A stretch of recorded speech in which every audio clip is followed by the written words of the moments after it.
அனைவருக்கும் அன்பு வணக்கம். எல்லாம் வல்ல இறைவனின் திருவடிகளைப் போற்றிப் பணிந்தும், யாதும் ஊரே யாவரும் கேளிர் தீதும் நன்றும் பிறர்தரவாரா என்கின்ற கணியன் பூங்குன்றனாரின் நிறைமொழியோடும் இன்றைய சிந்தனை பதிவினை வழங்குகின்றேன். இன்று நாம் காணவிருக்கும் பதிவின் தலைப்பு ஜல்லிக்கட்டு. தமிழர் மரபில் ஏறு தழுவுதல் என்ற ஜல்லிக்கட்டு பல 100 ஆண்டுகளாக இருந்து வருகின்ற ஒரு வகை வீர விளையாட்டு. சங்ககால இலக்கியங்களில் கூட இது குறித்த ஏராளமான சான்றுகள் கிடைக்கின்றன. சிந்து சமவெளி அகழ்வாராய்ச்சியில் கிடைத்த படிமங்களில் ஏறு தழுவுதல் நடைபெற்றதற்கான சான்றுகள் கிடைத்திருக்கின்றன. ஜல்லிக்கட்டு அல்லது ஏறு தழுவுதல் நிகழ்ச்சி மூலம் விலங்குகள், குறிப்பாக காளை மாடுகள் துன்புறுத்தப்படுவதாக விலங்குகள் நல வாரியம் என்று கூறிக்கொள்ளும் பீட்டா அமைப்பினர் நீதிமன்றத்தில் வழக்கு தொடர்ந்து தமிழகத்தில் ஜல்லிக்கட்டு நடத்த தடை உத்தரவினையும் பெற்றார்கள். ஜல்லிக்கட்டு நிகழ்ச்சி என்பது தமிழர்களின் பாரம்பரியத்தின் அடையாளம் என்றும், ஜல்லிக்கட்டு நிகழ்ச்சியில் காளைகள் துன்புறுத்தப்படுவதில்லை என்ற கருத்தின் அடிப்படையில் மெரினாவில் மிகப்பெரிய அளவில் மக்கள் ஒன்று திரண்டு போராடி உரிமையை மீட்டெடுத்து மரபினை பாதுகாத்தார்கள். ஜல்லிக்கட்டு நிகழ்ச்சியில் பங்கேற்கும் காளை மாடுகள் வளர்க்கப்படும் இடங்களுக்கு நேரில் சென்று பாருங்கள். மாட்டின் உரிமையாளர் காளை மாட்டினை பெற்ற பிள்ளைகளுக்கும் மேலாக பேணி காப்பது புரியும். தமிழகத்தில் குறிப்பாக தென் மாவட்டங்களான மதுரை, சிவகங்கை, புதுக்கோட்டை முதலிய பல பகுதிகளில் ஜல்லிக்கட்டு வெகு விமரிசையாக நடந்து வருகின்றது.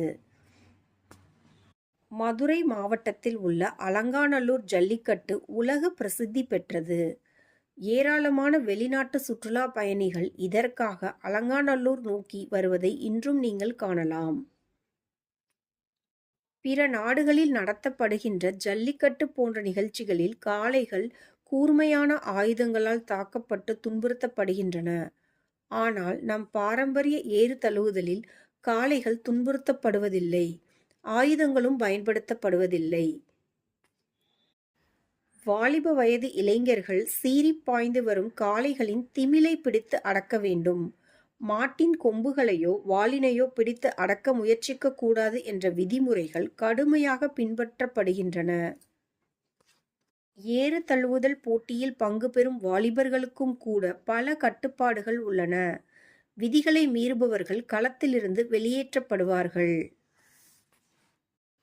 களத்திற்குள் காளைகள் வந்து நின்று சுற்றி நிற்கும் மாடுபிடி வீரர்களை பந்தாடும் அழகினை காண கண் கோடி வேண்டும். ஜல்லிக்கட்டில் பங்கேற்கும் நூற்றுக்கணக்கான காளைகளில் சில காளைகளின் அருகில் நெருங்கவே இயலாது. ஆனால் அக்காளையை வளர்க்கும் நபர் அருகில் வந்ததும் சாதுவாக மாறி மிடுக்காக நடந்து செல்லும் அழகே தனி அழகு. ஜல்லிக்கட்டு என்பது வீரத்தை வெளிப்படுத்தும் விளையாட்டு மட்டுமல்ல, தமிழர்களின் வாழ்வில் எவ்வாறு பிற உயிரினங்கள் உயர்வாக நடத்தப்பட்டிருக்கின்றன என்பதையும், குறிப்பாக ஜல்லிக்கட்டு காளை மாடுகள் வீட்டு உறுப்பினராகவே கருதும் பண்பையும் பரவலாக காண முடிகின்றது. ஏறு தழுவுதல் போட்டியில் பங்கேற்கும் காளைகளின் கழுத்தில் சல்லி காசுகள் பரிசு தொகையாக கட்டப்பட்டு இருக்கும். எவர் ஒருவர் சாதுரியமாக செயல்பட்டு காளையை அடக்குகின்றாரோ அந்த நபருக்கு சல்லி காசுகள் பரிசாக வழங்கப்படும். இதன் காரணமாக சல்லிக்கட்டு என்று அழைக்கப்பட்ட இந்த நிகழ்ச்சி பின்னாளில் ஜல்லிக்கட்டு என்று மாற்றம் பெற்றிருக்கின்றது. ஜல்லிக்கட்டில் பங்கேற்கும் காளைகளுக்கு என்று சில சிறப்பான பயிற்சிகளை மாட்டின் உரிமையாளர் வழங்குவார். இத்தகைய காளைகள் ஆடுகளத்தில் இறங்கி தங்களுடைய கால்களால் தரையில் உள்ள புழுதியை கிளறுவதையும், தன் கூரிய கொம்புகளால் தரையை கீறி சீற்றத்தையும் வெளிப்படுத்தும் அழகுக்கு ஈடு இணை இல்லை. களத்தில் உள்ள மாடுபிடி வீரர்களை விரட்டி அடித்து களத்தில் சில நிமிடங்கள் நின்று விளையாடும் காளைகளுக்கு சிறப்பு பரிசுகள் வழங்கப்பட்டு மாட்டின் உரிமையாளர் கௌரவிக்கப்படுகின்றார். இதை மாட்டின் உரிமையாளர்கள் மிக பெருமையாக கருதுகின்றார்கள். சில நேரங்களில் காளையின் உரிமையாளர் ஒரு பெண்ணாக கூட இருப்பார். களத்தில் ஆக்ரோஷமாக நின்று விளையாடிய காளையை அந்த பெண் மிக எளிதாக கூட்டிச் செல்வதை பார்க்கும்போது வியப்பின் உச்சத்திற்கே சென்று விடுவீர்கள். காளை வளர்ப்போர் தாங்கள் வளர்க்கின்ற காளைகளுடன் நெருங்கிய உறவும் அன்பும் கொண்டு இருந்தால்தான் இவ்வாறு நிகழும். எனவே ஜல்லிக்கட்டு காளைகள் துன்புறுத்தப்படுகின்றன என்ற பேச்சுக்கே இங்கு இடமில்லை.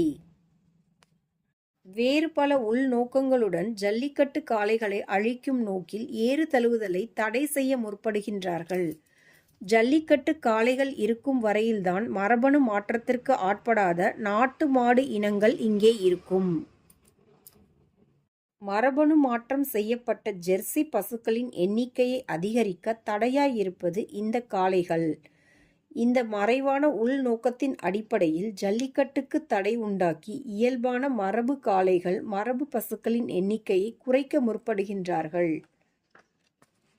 விலங்கு வதை தடுப்பு, மனித உயிர்களின் பாதுகாப்பு என்ற போர்வையில் திட்டங்களை தீட்டி செயல்படுகின்றார்கள்.